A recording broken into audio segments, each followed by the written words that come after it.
Hey fanboys and fangirls, I'm Super Fanboy, and this is the New 52 Superman cosplay update part 2, the cape.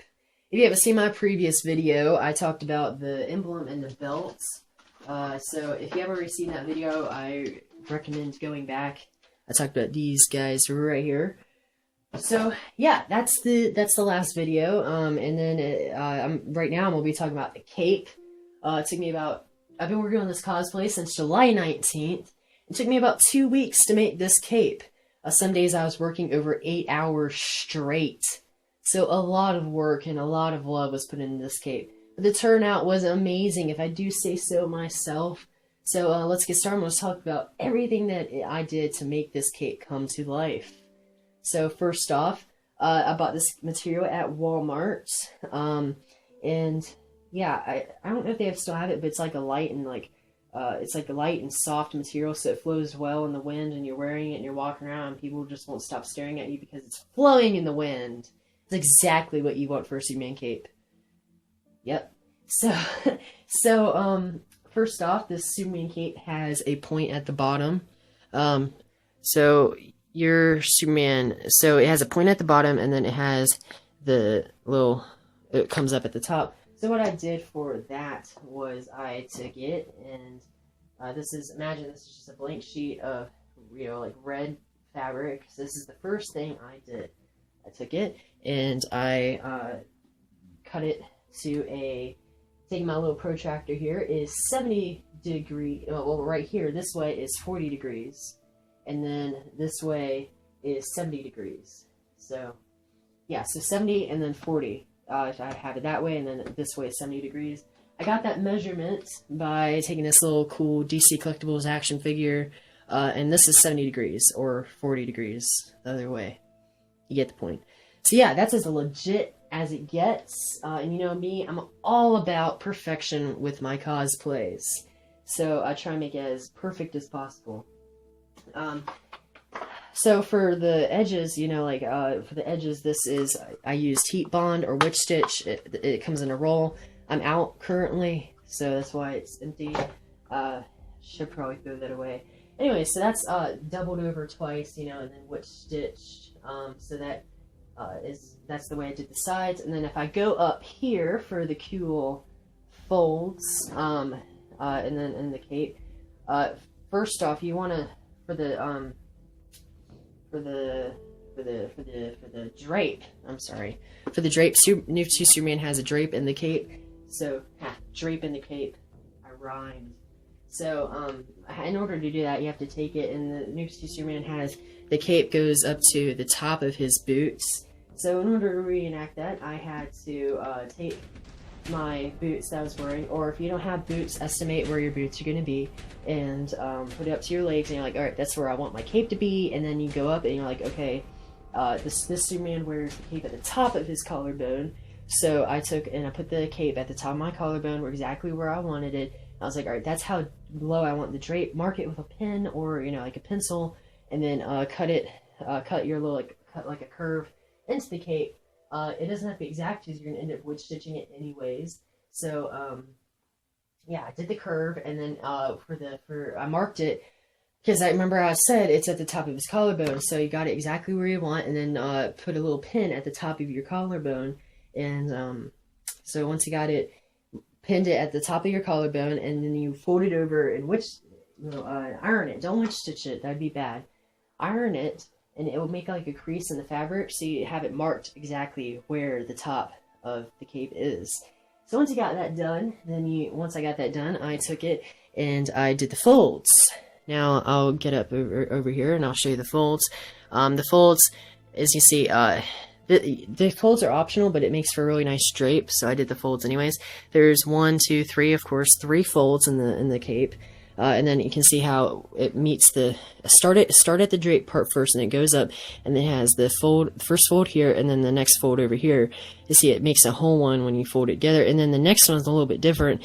It's a whole thing is folded over. You got eyes, you can see, and then this third fold is the same as this, except I did take a little pin and I did fold it over like this, make it a little bit smaller just solely for the Action Comics cosplay, because it helps conceal the conceal it from popping out from the shirt when it's folded over like that. For the Kryptonian biotech suit, it will be unpinned and look good for that final product.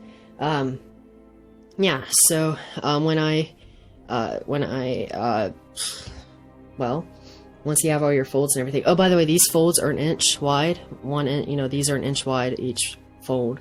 And then when you can, as you imagine, this is just a blank sheet of fabric, so you're gonna have excess material starting from the middle. So that excess material is taken and folded over into right here, and it's perfectly looks fine, because then it ends up meeting, you know, up here with the third fold.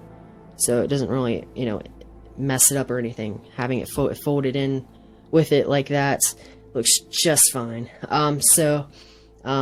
You know, having that, and then also in order to doing that, you have some excess material like this. I just witch stitched it, and then it's like this, and it just kind of curves in. So when you're wearing the cape, no one notices it, but it ends up adding to the drape. So you have like a really nice drape in the cape when you're wearing it.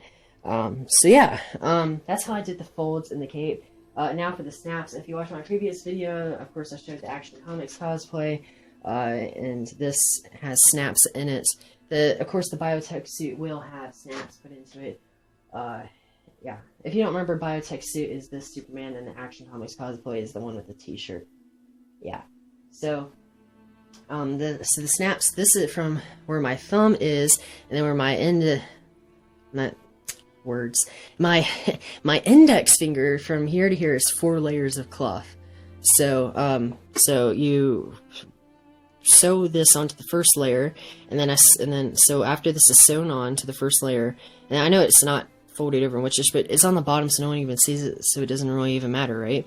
So it's folded, so you sew it on here, and then you witch stitch it onto right here, right? And you're like, well, that shows through on the other side. No, it doesn't, because this fold covers it up. Like I said, it's 4 layers, so nothing is done with this middle fold. All the action is going on underneath where the sewing, where the snap is. Now, if I didn't witch stitch the snap onto the cape itself, it would pop up and do this, as you can imagine. But sewing it on the cape itself makes it look like this, so it has a nice solid look to it. Need a little breather here. That's a lot of talking.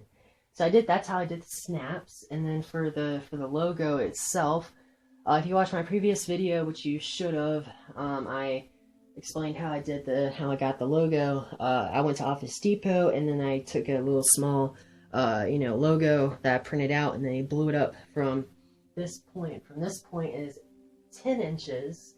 So and they printed out on some cardboard or card stock, and then I took it and I traced it out onto the material I got right here, and then cut it out. Now this material is outdoors material that I got at Walmart. If I end up using material like this and try and trace and cut something on here, it would be all like wibbly wobbly, timey wimey, and it just wouldn't look good, you know.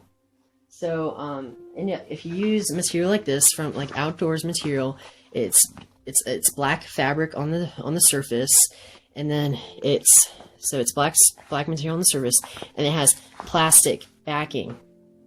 Having that plastic backing makes it where the material doesn't move around a whole bunch. It's this just solid, immovable fabric. Then you can cut out something, and it looks really good and prominent. So, excuse me. So doing that, makes it where the emblem looks really good. Now, the way I attached on there is I used some heat bond sheets. They make it in sheets. So I took the original template that I used for the logo over there, and I took a sheet of this and I traced it out on here and then cut it out. Made it a little bit smaller than the actual logo so it would fit underneath it. Once you got all your measurements done and you found it exactly where you want on the cape, from the top of this logo, from the top of the drape is 8 inches, okay? So 8 inches of this space of red material from the logo. So you have it exactly measured where you want it on the cape. You got the witch stitch underneath there, and then you put some scrap fabric over top of it, and then I ironed it on there. So that's how I got the logo on there. It looks really awesome, and it's held on very well, so I can do all this and it just stays on, and it looks really awesome. So if I do say so myself, yeah. So I think that's all I really have to say about this cape. I do want want to say that if you've seen my Red Robin cosplay, you know that was the signature of Super Fanboy for a long time. But I think this cosplay, just this cape, I think is probably the hardest thing I've ever done for a cosplay so far. This challenged me so much. It was a lot of work, but I'm really happy with the turnout in the end. It just looks beautiful and it flows so well, and I'm really just very, very, very proud of this cape. So yeah, thanks for watching.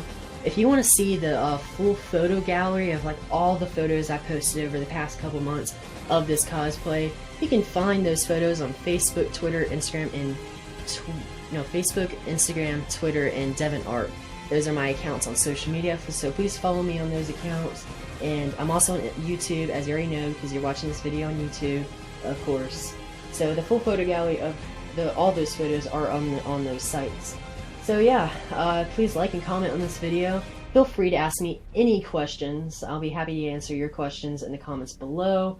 And yeah, please subscribe to Super Fanboy, and remember, keep geeking out.